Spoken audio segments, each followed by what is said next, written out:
about to leave, already packing. Come with me, I'm not really asking. We'll get away to a place where we don't know. About to see the world in action, what we can be, life with no distractions. We'll get away, this is what we waited for. Take my hand, we'll make it somehow. We can't miss out. I'm done living life with the lights out, die with my own doubts. Be free with me. Let's go, let's be free with me. Be free.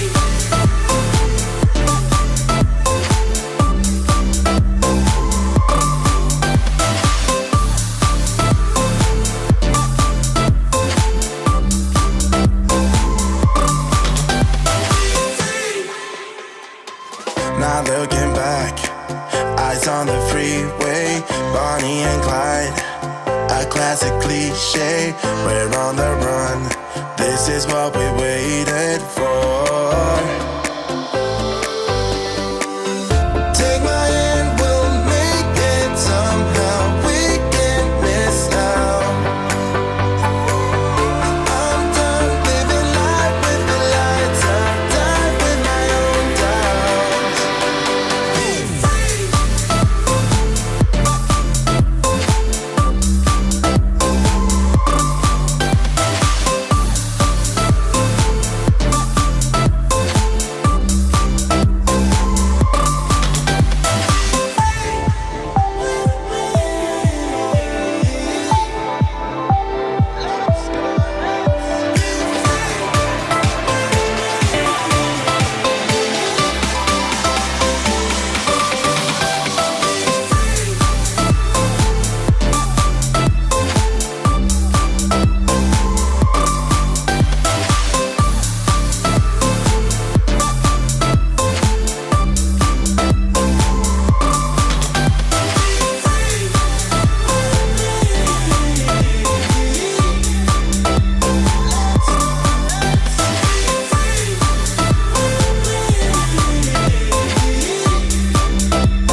Good evening, everybody. John here from Tutor to You again. I did it again, didn't I? I snuck in our little advert for our Grade Booster cinema workshops. Hopefully you were paying some attention to what we were talking about there. And there are still a few places left on our workshops post-Easter in London, Manchester and Leeds. Now, we did a few before Easter.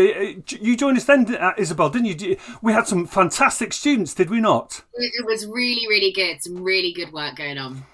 Penny, you're joining us in Manchester in a couple of weeks' Yes, that's time. right. Yep, absolutely. Well, we would love to see anybody who's watching this live or watching this on catch up at those workshops over the next few weeks.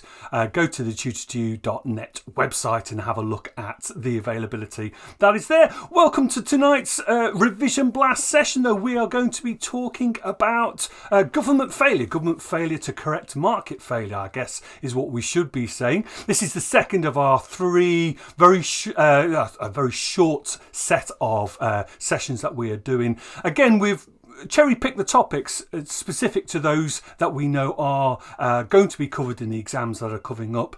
We checked with the advanced information from the awarding body, so we know that these topics are coming up. We've got one more session next week where we'll be doing a sort of mixture of macroeconomics activities and topics.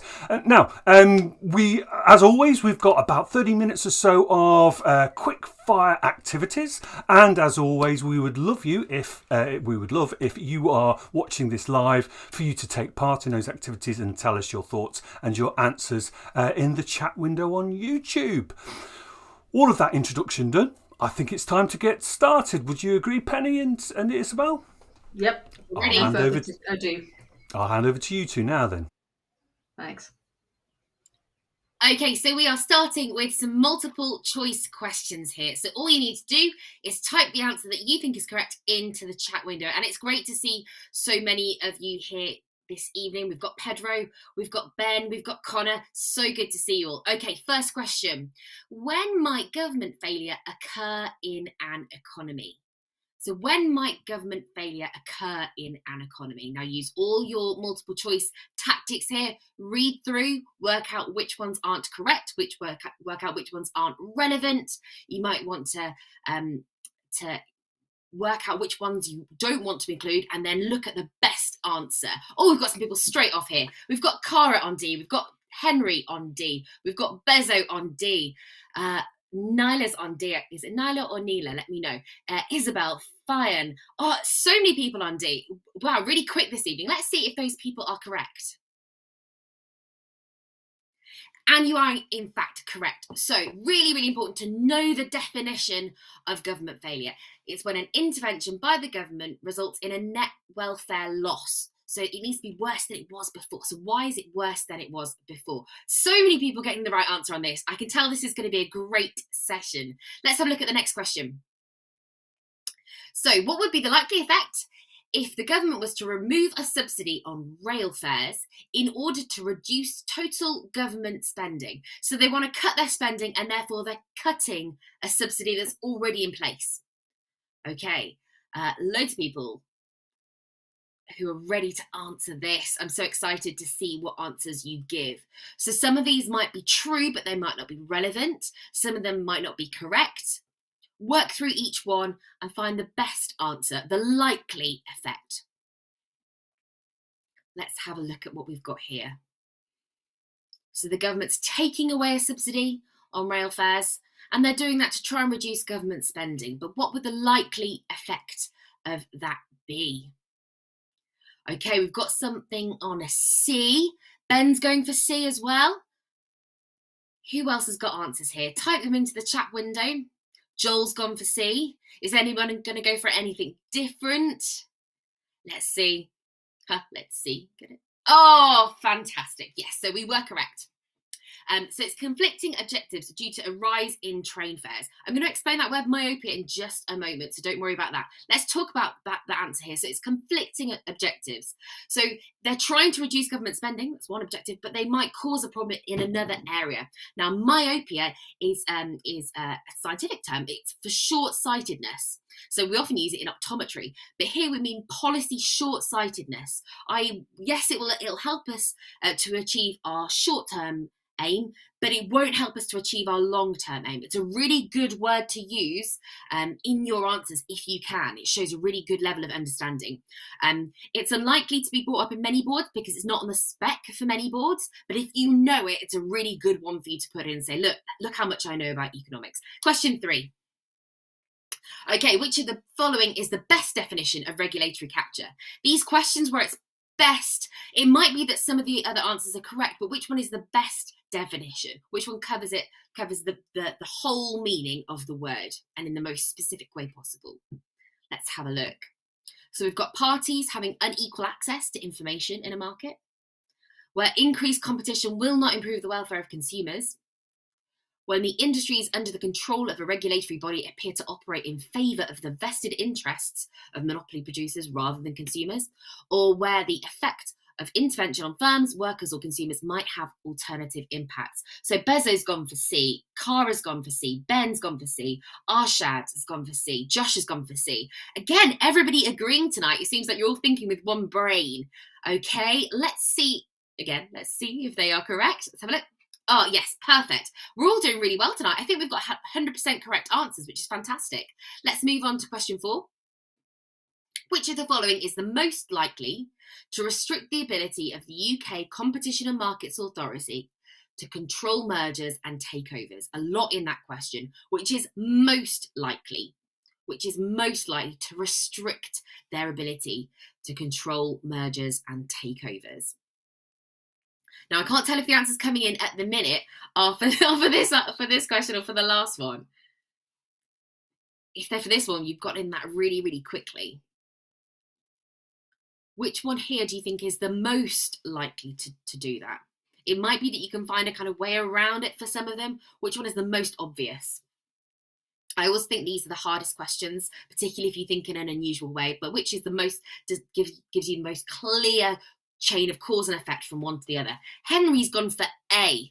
Pedro's gone for D. Ben's gone for A. Oh, we've got a few different answers coming up here. This is fantastic. A or C. So we're not quite sure on this. I think on the whole, most people are going for A. Marcy's going for A. Neela's going for A. Armand's going for A. Let's have a look. Fantastic, yes. So asymmetric information in the market. That makes it very difficult for them to know what they should be doing. For example, if the firms that are involved in the merger or the takeover know a lot more about their industry than the CMA, that makes it very difficult for the CMA to make decisions. So asymmetric information is something that can cause government failure because it can make it difficult for those governments to intervene. Okay, final multiple choice question. A government proposes a 45p minimum price for alcohol. If the market price is 50p, what will the impact of that be? Lots of people get very confused between minimum prices and maximum prices, particularly when it comes to drawing them on a diagram. Really think about what it means in this context. What does it mean if we've got a minimum price of 45p? Will that impact be borne mostly by the producer? Will it maintain the current equilibrium price, i.e. isn't doing anything? Will it create excess supply? Or will it create excess demand, a shortage? What will it do? Okay, Arshad's gone for A. That might be the last question, actually. Ben's gone for D. Joel's gone for A. Kara's going with B. Kian's going with A. Ben's going with B. And Ain's going for D. Neela's going for, all sorts of different answers here. Interesting. Let's have a look at the answer and let's see which one is actually correct. So this is B. Now, if minimum price is 45p and the market was already charging 50p, because it's a minimum, they're allowed to charge higher than that. Therefore, if the market is saying it's 50p, that's not going to change. So in this case, the 45p minimum price wouldn't make a difference at the moment. It might stop it changing in the future. It might stop it going too low in the future. But currently, it's going to stay at 50p because if you're charging 50p, that's still legal because it's above the minimum. Okay, we're going to move on now to the bubble quiz, which is my favourite. I'm going to hand you over to Penny. Well, thanks very much, Isabel. And yes, I know lots of you enjoy doing the bubble quiz. So let's get straight on with some bubble quiz questions here. So the first question is about government failure, of course. It's asking you which of the following are examples of government failure. And you know, if you're familiar with the bubble quiz, it could be all 4 of these, could be none of them, or it could be 1, 2, or 3. You have to decide which of these, if any, you think are genuine examples of government failure. So which of these have actually happened and have been an example of government failure? So all you need to do is decide how many of A, B, C, and D you think are correct answers to that question, and then type those in the window. And I think lots of you must be on 100% so far with your multiple choice questions. So let's see if we can keep it up through these as well. Okay, so Arshad is coming in with B as an example, saying that's an example of government failure. That could be, Arshad, are you thinking it's only B? How about A, B, and A, C, and D as well? Okay. Right, we've got a few people saying maybe A, B, and C. Some B's and C's, some A's. Okay, I haven't seen anyone coming up with D yet. Okay, let's have a look at the correct answer, please. Yeah, okay, well done.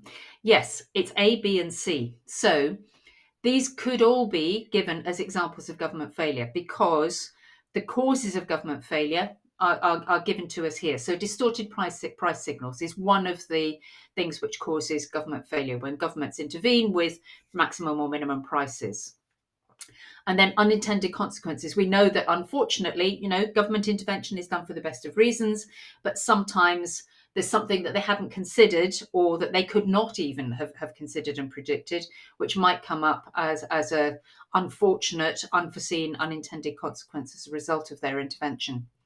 Information asymmetry is always going to be the case as well, particularly maybe in the case of regulators or governments trying to set let's say a tax to correct a negative externality. It's really difficult to know if you've got the right information in order to set your the means of your intervention. But the last one, encouraging consumers to seek further information, for D, actually that's what government intervention is hoping to achieve. So that's not government failure. That would be, if you like, government success. Okay, good. Let's have a look at the next one. So which of the following might cause government failure? Now we're going to be a bit more specific in our context here, to result from a ban on smoking in public. So the cause here is the ban on smoking in public. What might be government failure associated with that? Which of the following might be a cause of government failure in that case? Okay. Let's have a look at what do you think here? Is it going to be all of these, none of them, or one or two or three of them? What's the mix? So we're thinking about what might happen when government bans smoking in public and which of those effects might count as government failure. Okay, so Ben has gone for A and C. AV has gone for A. Ben has now added D into the mix. Cara's saying three of them, A, C, and D. Lots of different suggestions coming through. Some of you going for just one of them, some of you going for up to three of them. Okay, so let's have a look and see which of these might cause government failure to result from a ban on smoking in public. Just D, only D. So if that's the one that you came up with, well done. So the reduction in social costs, which is going to obviously be the objective of that ban, might be outweighed by the cost of imposing the ban.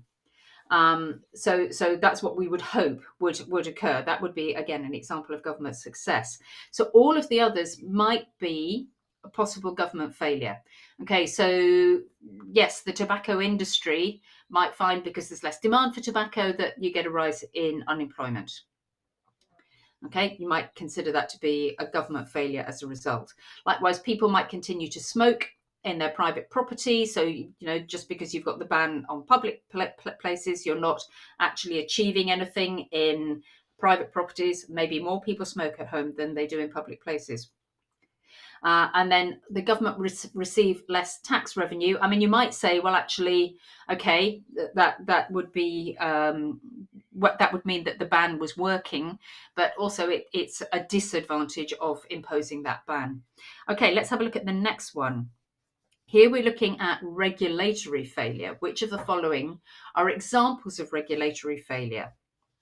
Which of these might be classic reasons that you could give in an essay that would say that you could give us an example of regulatory failure if that was the nature of the question that you were being asked?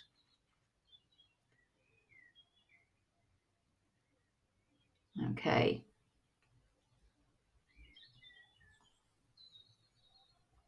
So regulatory failure. So we've got a regulator in a market which is trying to improve on the market failures in a market. Which of these might be examples of where that regulation doesn't work?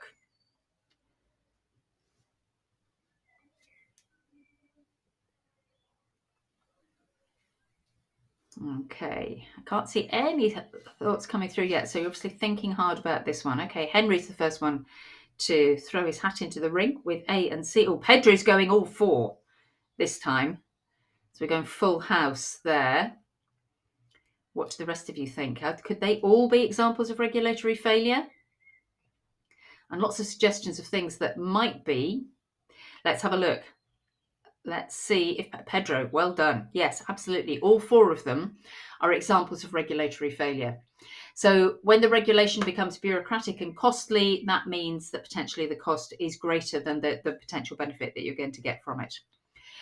Quite often the regulator might be behind the curve with new technology that may be to do with information asymmetry. Maybe the regulator doesn't have enough up-to-date information. You might think about it from the previous one of the previous questions, that example relating to the sort of TV production market and the example of Netflix, or the attempt to create a competitor to Netflix. Limiting innovation in fast growth markets. So maybe a regulator makes it more difficult for competitors in the industry to invest, or limits the scope of their investment. So that would limit the innovation. And then finally, capping prices might prevent new firms from entering a market. And actually, of course, that's what we see very much in markets like the energy market. In fact, what we've seen recently there is it's actually that the price caps have caused firms who were in the market even to leave it, haven't they? Okay, one more bubble quiz question for you to go. So now we're thinking about unintended consequences. Which of these are examples of unintended consequences of government intervention? Again, any of these could be good examples for you to quote in an essay. So let's have a look and see which of these would be examples of unintended consequences of government intervention. Got something about plastic bags, something about the treatment of patients, about a smoking ban, or tariffs.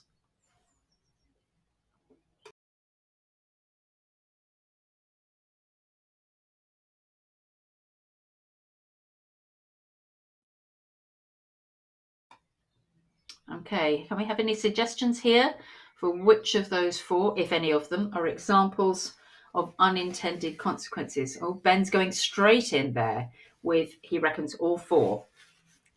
What do you think, the rest of you? Would you agree? Cara, yeah, has got a question mark there, not completely sure, but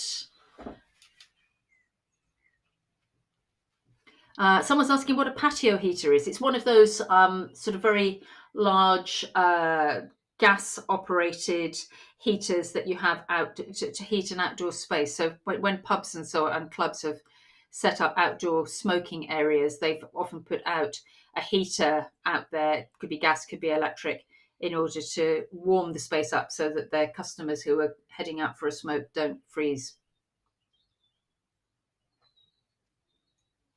Oh, Ben's been watching the revision videos. Well done, Ben. Let's have a look at the correct answer here. There's a few of you going for all 4, and absolutely, yes, all of those are examples that you could use if you needed to write an essay about unintended consequences of government intervention.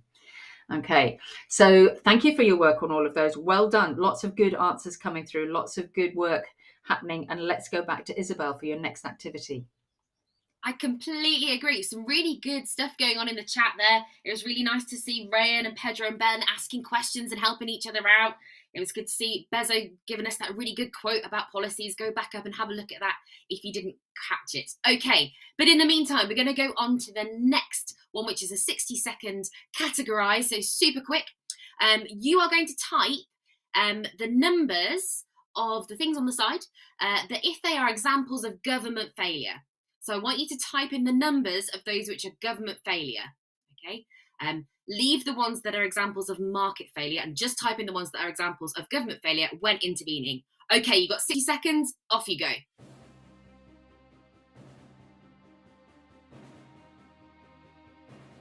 Love this music. I want this music to follow me around every time I make a decision.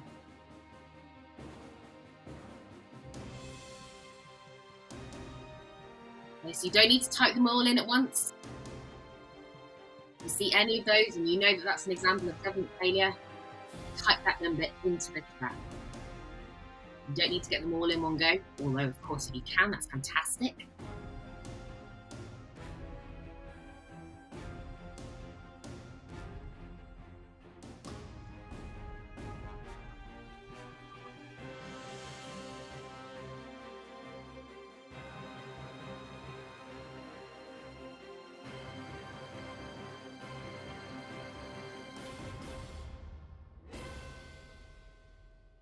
Okie dokie, we've got some answers from Cara and Pedro and Ben and Bezo and who else? We've got Katie. Let's see if they were right.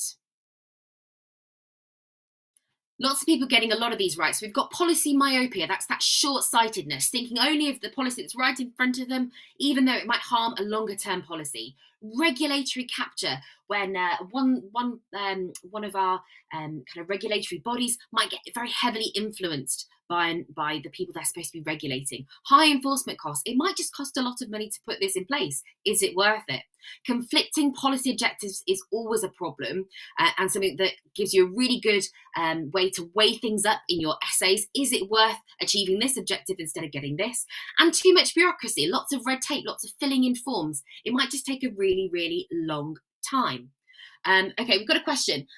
What is the regulators? What if? I think I might be supposed to be. What if the regulators are independent? Does this still count as government failure? I think it depends on why we've got a regulator. In general, a lot of our regulators are, even if they're not specifically part of government, they are kind of government authorised. So in that case, I think we can still count it as government failure. Okie dokie. I'm going to pass you back for the connection spinner. Hi again. And I could see that a number of you were asking, just going back to the bubble quiz, about why widespread use of patio heaters might be considered an unintended consequence of government intervention. Just to say something about that very quickly, I think it's because they use a heck of a lot of energy. And so either you're, and of course what you're trying to do is heat the out of doors, which, arguably is not very efficient. So there's either a lot of electricity being used up in generating that heat, or there's a lot of gas, liquid petroleum gas being used in the gas heaters. And of course, there are a lot of carbon emissions as a result of that. So that's why it's considered an example of an unintended consequence, which is negative. Okay, connection spinner.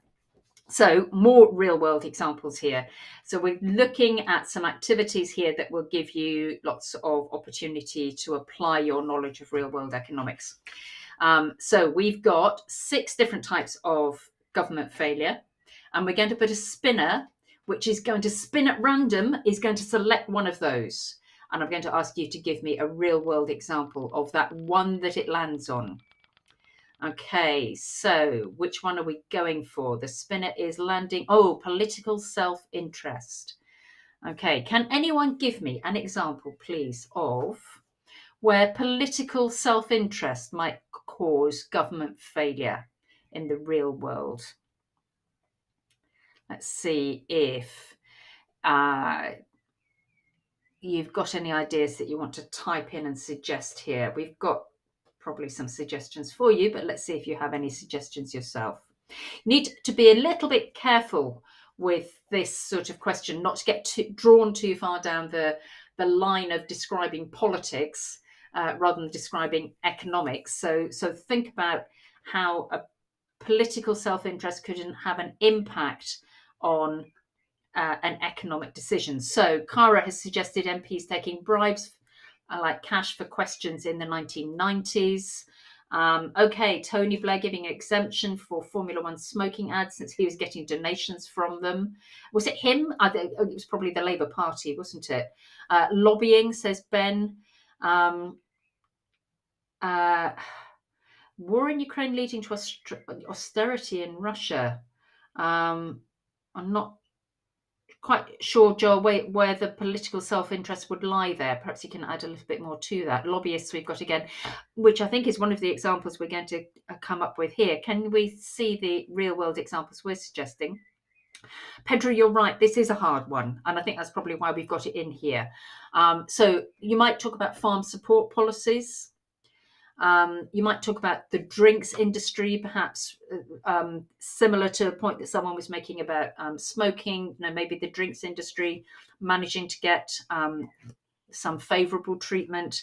The transport lobby, people were talking about lobbying. So what basically this means that politicians are making decisions on behalf of powerful groups, and perhaps decisions which have got a short-term focus, and rather than making a decision in the interest of all consumers or the economy as a whole, and thinking in the long term. Okay, let's have a look at another one. The spinner's going to spin again here. It'll land completely at random, obviously, on another of the suggestions here. And this time it's going for conflicting objectives. So can anyone think of a real-world example of where a government intervention has a risk of government failure because there might be conflicting objectives as a result of that intervention?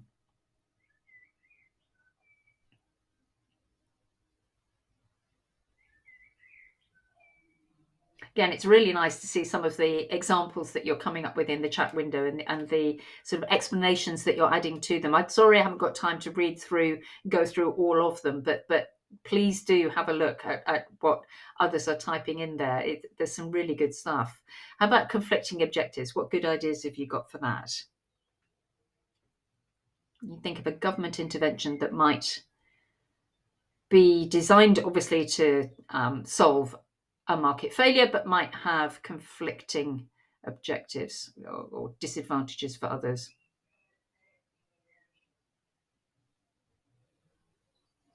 Okay, so Kavi is talking about expansionary policy and inflation. So you'd be thinking about the ADAS, using the ADAS diagram to demonstrate that. The furlough scheme and excess government spending leading to high inflation, possibly. Yep, Bezo, okay, good stuff. Carbon taxes impact on international competitiveness.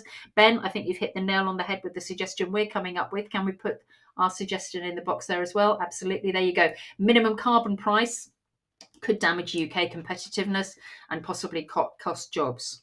Okay, if you can't remember much about that, check your knowledge about the carbon trading schemes, and maybe go back over your notes on that. One more connection spinner for you. So let's spin it at random again. And it's going to land on, it's still going, and stopping on poor value for money. Okay, can anyone think of an example of where a government intervention has turned out to be poor value for money? And of course, no government intervention is intended to result in government failure. It's always done with the intention that the intervention will be successful. But sometimes it might end up to be poor value for money. So let's see. I think probably the answers coming in now are relating to this one rather than the previous one about conflicting objectives. So we've got a suggestion from Anuruddha of COVID app, money used to manage the disease, but it could have been used in tackling economic growth or inflation, maybe. Got buying COVID tests that didn't work. There's probably a few suggestions there that we can make. HS2, although as Bezo says, is highly debatable. Apple lack of innovation, is that going to be to do with government intervention? Spending on the NHS Track and Trace app, maybe. We will never know what might have happened if we didn't have it, of course. But you're coming up with some good suggestions, and I think again with the examples that we put in here, you're going to find that some of those you'd already suggested. So investment on IT projects in the NHS. Now this is quite a historic example. It was a project that was completed in 2011. To develop a new IT system for the NHS. It was actually £10 billion was spent on it, but it was abandoned in the end because it never worked as was intended, unfortunately. The Public Accounts Committee apparently actually said that was one of the worst and most expensive contracting fiascos in the public sector. But then we could also add to that poor record on PFI, public private finance projects, or HS2, which again some others suggested. Okay, well done. Some really good suggestions and discussions there. Thank you for those. Now you've got a quick 60-second challenge with Isabel. Okie dokie, 60 seconds. In this time, you're about to see a screen where, on one hand, we have a government intervention to reduce inequality. And on the other hand, we have a list of criticisms. What I want you to do is to match up the government intervention with the criticism that works best for that one. And so I need you to type in a number and a letter together as a pair. And you've got 60 seconds to do this one. So we're going to put our fancy timer on and off you go. So type in the letters together, letter and a number. Again, you don't need to have them all at the same time, just type them in as they come to you. These are all examples of government intervention to reduce inequality. How can we criticise those? Cara is the first one in on this one. Who's going to be second?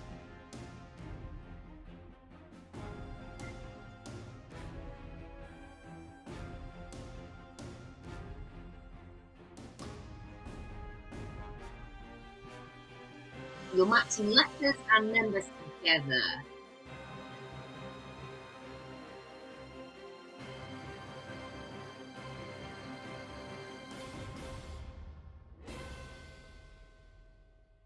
Fantastic. So we've got answers here from Joel, Bezo, and Katie, and Connor, and Ella. Lots and lots of people answering here. Let's see if we've got those correct. So higher minimum wage might cost some jobs and lead to higher prices. You can use that in lots of different essays. Actually, you can use it across micro and macro. That can be a nice one to have in your back pocket. Free provision of services. Well, universal access might not be as effective as targeted provision. Would it be better to just give it to the people who really need it? An example of that might be something like free school meals for all infant students. Higher rates of income tax can risk brain drain. That's where people leave the country and where all our good human capital leaves the country there. Investment in training. We might lead to the free rider problem. It might be that people take the training and then don't use it or use it for their own personal gain there. Subsidies for childcare. This one's brought up quite a lot, but it doesn't necessarily improve the quality of childcare. It might just improve the quantity, and you might argue that one of those is more important than the other. Just before we move on, I'm just going to pick up on something that I saw in the chat earlier. Someone was talking about public goods. We need to be really, really careful not to just assume that public goods are goods which are provided by the government. Don't forget that public goods are goods which are non-excludable and non-rival. They aren't necessarily provided by the government. So there's a difference between public goods and publicly provided goods. Don't make that mistake. Okie dokie. I think we've got a bit of on balance now, Penny.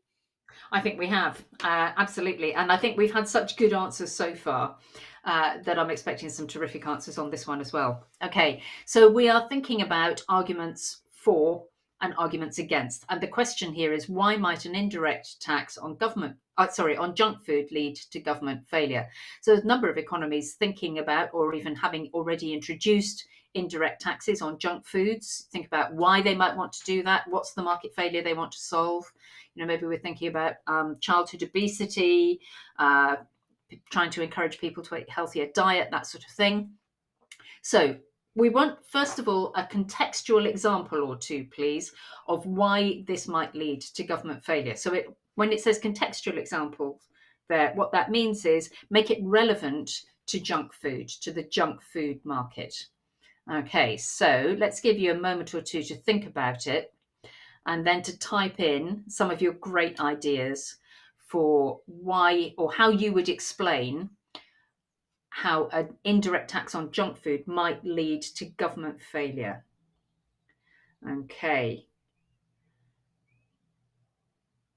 And I think Mamadou has come in with something about overconsumption. Is that relating to this question? Bezo is talking about junk foods being addictive, having regressive effects on low-income families since they spend a higher proportion of their income on food.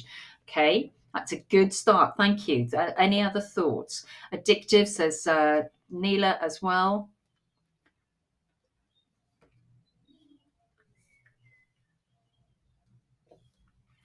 What else can we have? Little alternatives for cheap food, maybe. I mean, junk food does tend to be pretty relatively cheap, doesn't it? What else have we got? Regressive policy affecting lower income. Yeah, that's a thing that's coming in as well. Oh, okay, different line that Armand's taking about reduced profits for firms from the reduced demand due to the indirect tax. Okay, we've got a reference there to junk food being price inelastic from Kavi. So can you go on and say why that might be a case of government failure? Okay, another suggestion that the tax may be low, so has little to no effect on consumers in the food industry. Great stuff coming through here. I think, let's put in the examples or the suggested answers that we have, and I think lots of you have come up with these points and other really good points as well. So first of all, that point about it's inequitable, it maybe increases inequality because of the regressive impact indeed on lower income families. It takes up a higher proportion of their disposable income to buy the junk food than it does for higher incomes. We're also talking about, again, a point that one of you made, that it may be ineffective because there's a low coefficient of price elasticity of demand for junk food. We know that junk food does have price inelastic demand, so the indirect tax may have little effect. Great stuff. Okay, now let's think about some alternative policies then. What might you suggest as a better policy that would perhaps not involve so much of a risk of government failure in order to try and reduce consumption of junk food? What might you do instead? I'm expecting to see some really good things here. I think, Ben, we've already got the idea of a subsidy for healthier food providers. Good stuff. Okay, what would you suggest? What other policies can you think of to suggest? Education. Okay, so maybe we want to provide better information. Neela, you're talking about advertising. What do you want to do with advertising? Can you add a little detail to that? Better prevention of information, says Ben, or subsidy for healthier foods. Got education in schools on healthy diets and eating. Good. I wonder how many of you feel that you do get that information already. Information provision, calories on menu, says Karen. Nice bit of current knowledge there. That's just been implemented. Absolutely right. Okay. Removing subsidies to UK farmers, removing import tariffs from the world supply of food, and the reduction of non-tariff barriers would massively decrease the price of healthier food. Okay, lots of excellent ideas there and some really good details coming through as well. Terrific. Let's have a look at the two suggestions that we had put in there for you.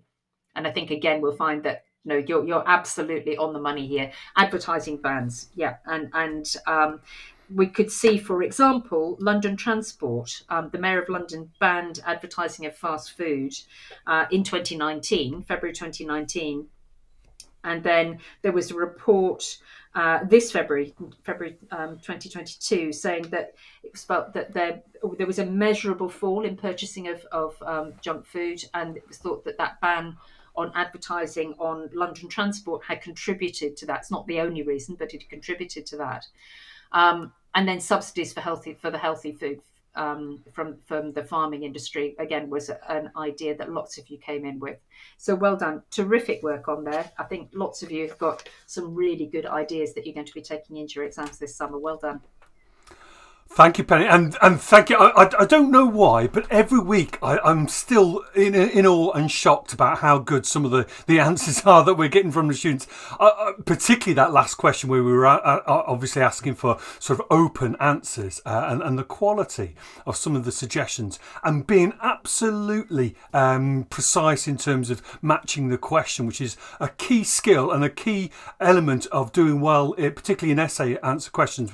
Would you both agree in terms of being able to have contextualised answers, both in terms of examples, but also in terms of analysis and evaluation?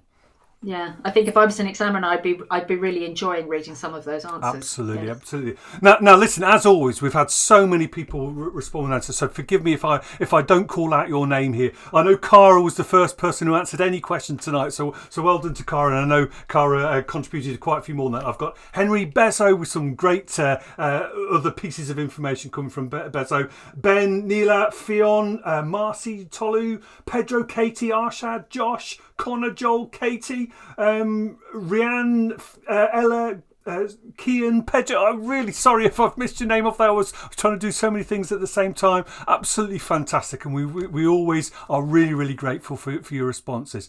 Don't forget, of course, that the presentation that we've just been using will be instantly available for you to download if you want to go through any of those questions again in your own time. And of course, this has been recorded, and that will be available through the TutorTube website and YouTube as well. Wonderful stuff. Massive thank you to Penny and Isabel as well for putting this together and delivering this tonight. We have one more. Might be the best group we've had. Certainly the best group I've seen. I think really strong. Isabel, you could be right. You could be right. And I know that we've got one or two people who have been joining us on several occasions. So it is always great to see those people who come back and join us every week. And we've got one more to go before we take a little bit of a break while we do our Grade Booster Cinema workshops. We've got one more session next week on general macroeconomic topics. So do join us next week when Jeff and Kathy will be joining me delivering this. Like I say, thank you to Isabel and to Penny. Thank you to everybody who's been involved tonight. And we'll see you again very soon. Goodbye, everybody. Bye.